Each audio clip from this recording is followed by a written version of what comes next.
سبحان اللہ وبحمدہ سبحان اللہ العظیم سبحان اللہ وبحمدہ سبحان اللہ العظیم سبحان اللہ وبحمدہ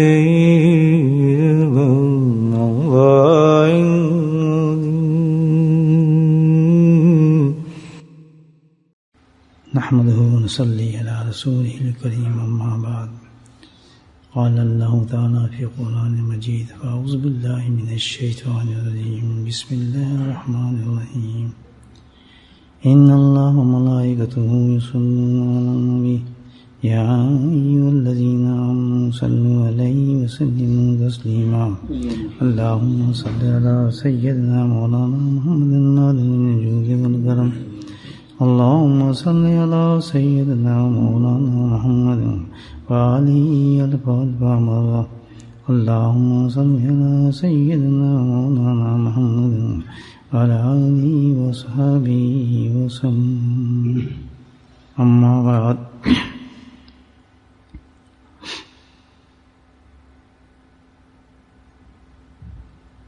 کچھ فرشتے اس بات پر مامور ہیں یعنی مقرر ہے کہ راستے میں گھومتے پھرتے اللہ کے ذکر کرنے والوں کو تلاش کرتے ہیں سبحان اللہ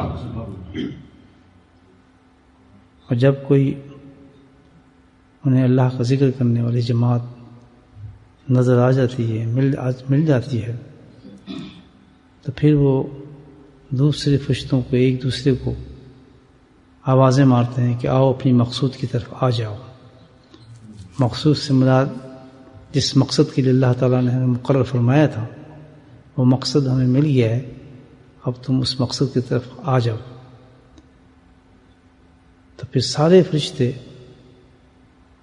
جمع ہو جاتے ہیں اور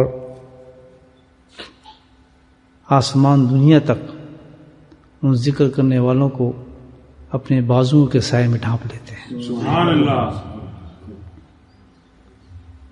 یہ حدیث میں نے بارہا آپ کی خدمت میں پیش کی ہے، آپ سنتے بھی ہیں، لیکن اس مجلس کے شکرانے کے طور پر میں نے یہ حدیث آپ کی خدمت میں پیش کی ہے کہ اللہ کا کتنا بڑا شکر ہے کہ اللہ سبحانہ تعالیٰ نے اس جماعت میں ہمیں شامل فرمایا ہے. اور اللہ کی ذات سے امید کرتا ہوں کہ جہاں کہیں بھی ذات جس سے بھی کنیکشن ہوگا ہمارے ذکر کے اندر، اللہ پاک ان کو بھی یہ انعام نصیب فرمائے. دیکھیں یہ کتنی بڑی اللہ کا کرم ہے، کتنا بڑا فضل ہے کہ کوئی کم انعام تو نہیں ہے. اس وقت حدیث کے لفظ دیکھیں، آسمان دنیا تک فرشتے اپنے پروں میں ڈھانپ لے ہمیں، اور ایسی ہو رہا ہے الحمدللہ. ہمارے تو آنکھیں بند ہیں نا، لیکن بعض اللہ کے بزرگ ایسے بھی ہیں گزرے ہیں جن کی دل کی آنکھیں روشن ہوتی ہیں تو ان فرشتوں کو بھی دیکھتے ہیں. سبحان اللہ. بلکہ بعض واقعات میں تم نے پڑھا ہے کہ اتنے مست ہو جاتے ہیں اللہ کے ذکر میں کہ وہ بے ہوش ہو جاتے ہیں اور باقی دوسرے فرشتے پھر ان کو اٹھا کے لے جاتے ہیں اوپر کی طرف. کیونکہ یہ جو اللہ کا ذکر ہے نا دوستو، ان کی غذا ہے، فرشتوں کی غذا ہے، محبوب ترین چیز ہے اللہ کا ذکر میں، اسی سے ان کو غذا ملتی ہے، یہ ان کی غذا ہے. تو اتنی محبت کرتے ہیں پھر اللہ کا ذکر کرنے والوں سے، بے انتہا محبت کرتے ہیں. اور یہ عام چیز نہیں ہے، آپ حدیث کی طرف نظر کریں، یہ آپ کہیں بیٹھ جانا، یہ عام چیز نہیں ہے.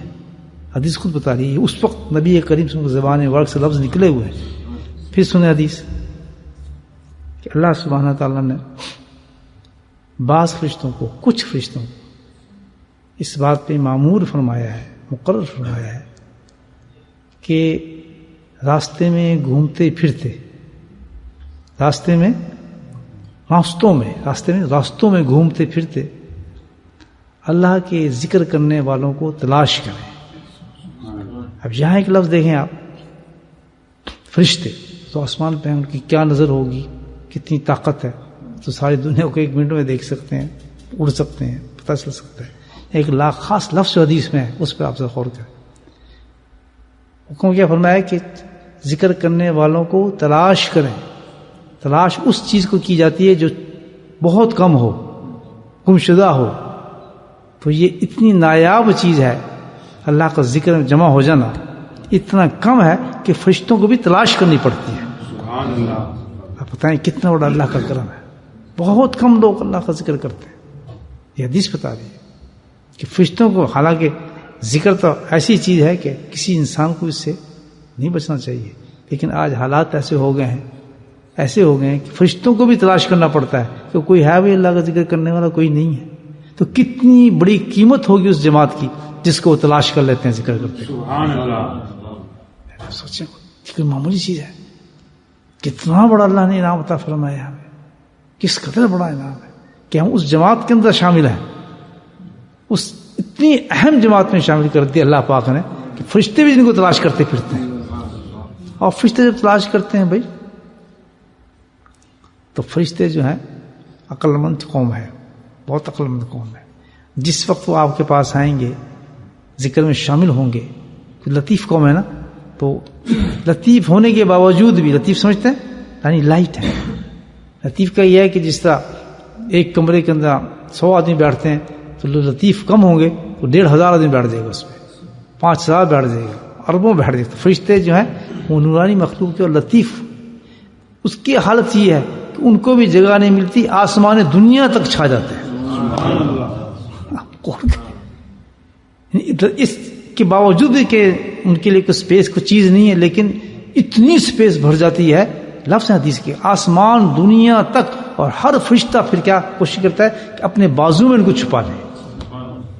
لمبی حدیث ہے، بھی تو میں ختم کرتا ہوں اس حدیث کو. تو کتنا بڑا نام ہے. اور پھر یہ بھی ہے کہ کتنا واقفیت بڑھ جاتی ہے. اب وہ یہ تو نہیں کہ بھائی ہم ذکر کر رہے ہیں، ہمارے پاس آ کے ڈھانپ لیا. وہ پھر ایک ایک انسان کو پہچانتے ہیں، اس کے نام کو بھی جانتے ہیں، بلدیت سے پہچانتے ہیں کہ فلاں آدمی فلاں مجلس میں اللہ کا ذکر کر رہا تھا،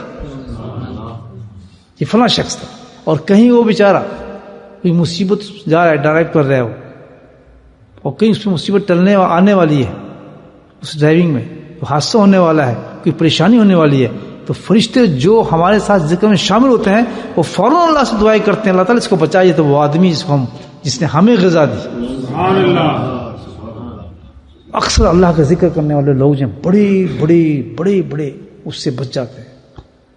تو خیر، کہنے کے میرا مطلب 2 چیزیں ہیں کہ میں نے شکرانے کے طور پر اپنے دل میں شکر کرنے کا توفیق ہوئی، اللہ کا شکر کروں کہ اللہ میں اس قابل نہیں تھا، تو نے اس جماعت میں شامل کر دیا. گھر میں بیٹھے رہتے، کھانستے رہتے، گپے مارتے رہتے، مہمان آ گئے، فلاں ہو گیا، یہ ہو گیا. ایک نصیحت اس ذکر.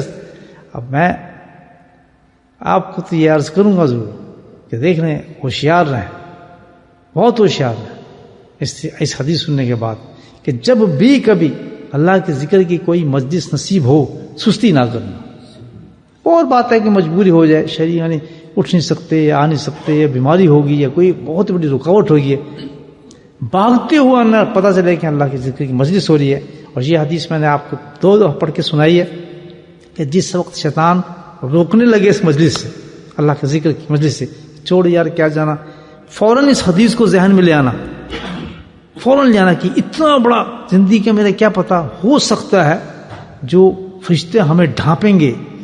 اور فرشتوں کو ڈھانپنے کو آسان تو نہیں ہوگا. میرا تو ایمان جی کہتا ہے جو شخص انسان فرشتوں کے پروں کے اندر بازو میں آ گیا تو اس کے تو گناہ سارے ختم ہی ہو گئے. سبحان اللہ. ناپاک مجلس نہیں ہے، وہ ناپاک تو قوم نہیں ہے، ناپاک کو پسند کرتی ہے. وہ تو بدبو جہاں آتے ہی نہیں، جہاں بدبو ہو وہاں تو آتے ہی نہیں، وہاں پہنچتے ہی نہیں ہے. تو بھاگ جاتے ہیں فرشتے بدبو کی جگہ سے. سگریٹ پیے فرشتے بھاگ جاتے ہیں، گندے کام کرنے فرشتے بھاگ جاتے ہیں، گھر میں ایک ایسی تصویر رکھ لیں فرشتے نہیں آتے، ہے یا نہیں؟ تو بھائی جب وہ فرشتے آئیں گے تو اتنے پاک اور صاف اور ہم محترم ہو جاتے ہیں، اتنے ہم الحمدللہ اتنے معصوم ہو جاتے ہیں کہ فرشتے جو اپنے پروں میں ڈھانپ لیتے ہیں، تو پھر الحمدللہ واضح اس چیز سے کہ جو فرشتوں کے پروں میں آ گیا وہ تو پھر اس کے گناہ تو ختم ہو گیا، بخشا گیا ہوتا ہے الحمدللہ. تو اتنی بڑی مجلس کو ترک کرنا کوئی سینس ہے؟ تو مجھے بتائیں.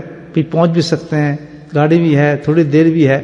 میں تو آپ کو مجبور نہیں کر رہا, لیکن آپ خود سوچ لیں, اور جو حضرات سن رہے ہیں وہ بھی سوچ لیں کہ جس طریقے سے پہنچ سکتا ہو انسان کو اس مجلس پہنچے. ہاں رکاوٹیں ہیں, فضول باتیں ہیں, لیکن سوچ لیں کہ بھائی اس میں تو بہت بڑی چیز ہے, مجھے پہنچنی چاہیے. اور ہر حالت میں اللہ کے ذکر کی مجلس میں آدھا گھنٹہ پونا گھنٹہ بیٹھ کے.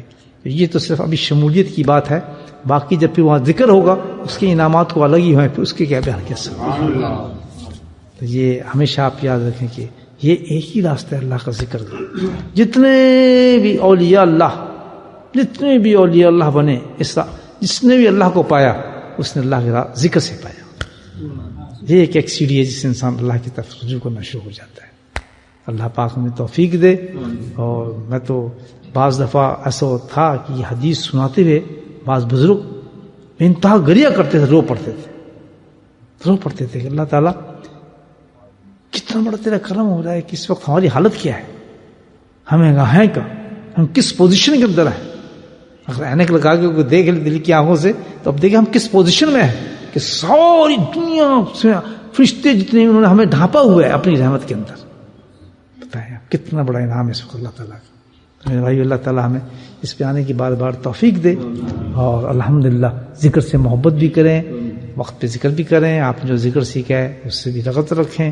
یہ کوئی ایسی چیز نہیں ہے کہ بار بار آپ کو جھنجھوڑا جائے اور منتیں کی جائیں, بتائے جائیں.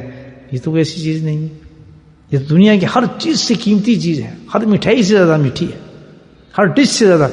جیسے ہم دنیا کی کوئی چیز نہیں چھوڑ سکتے تو اس پہ ہم کوئی یہ تو نہیں نا ہر بات ترغیب دے گا. اس کے دل میں بٹھا لیں ایک دفعہ کہ اس کی تو ایسی بڑی چیز ہے کہ مجھے نہیں چھوڑنی چاہیے.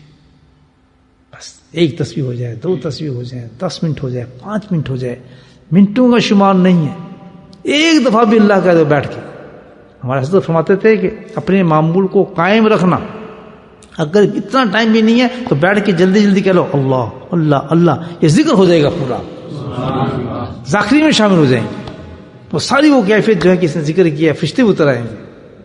تو کسی حالت میں اللہ کے ذکر کو جو ہے کمتر نہ سمجھو. اللہ نے کہیں کہا کہ ایک دفعہ مجھے اللہ نہ کہو, مجھے بس اتنی دفعہ کہو. کہیں کہا اللہ نے؟ کہیں نہیں کہا, کہیں نہیں روکا میں کہنے سے. تو اپنے معمولات کو پکا رکھیں, اللہ کے ذکر سے محبت اور رغبت رکھیں, اور ساتھ ساتھ گناہوں کو بھی ترک کریں, گناہوں سے بھی پرہیز کریں, تاکہ اس کا نور ہمیں حاصل ہوتا چلا جائے. اللہ تعالیٰ نے اس کی توفیق نصیب فرمائے.